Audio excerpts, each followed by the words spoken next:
CRAM-AMERI-MANIA.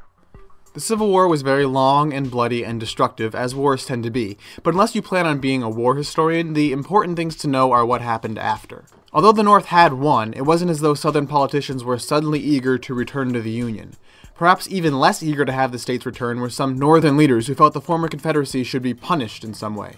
It was clear that before the country could truly be reunited, there were a number of issues that needed to be worked out.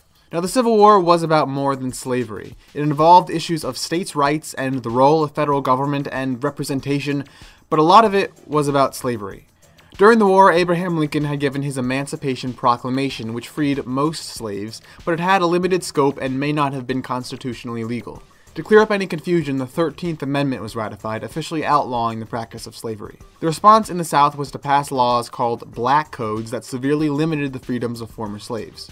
In response to this came the 14th and 15th Amendments extending the rights of African Americans. Outside of Civil War issues, the country was evolving faster than it ever had before.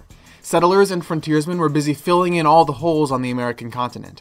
This new sprawling pattern of settlement meant that speedy transportation was needed, and this is what led to the rapid expansion of the railroad network. At the same time, in many eastern cities, the Industrial Revolution was in full swing.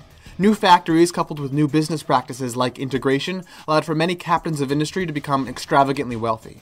At the same time as the factory owners were becoming rich, the factory workers were staying poor. Factory conditions were, generally speaking, unsafe, unsanitary, and practically unpaid.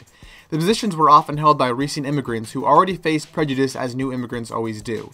Additionally, a large number of young women were sent to work for the first time in textile factories, fueling a growing movement for female independence. The stage was set, in short, for a social revolution. The progressive movement brought just that, with the equivalent of the 99% rising up, forming labor unions, fighting for women's suffrage, and generally being angry. The movement was effective, but it would soon be overshadowed by the largest conflict the world had ever seen: World War I.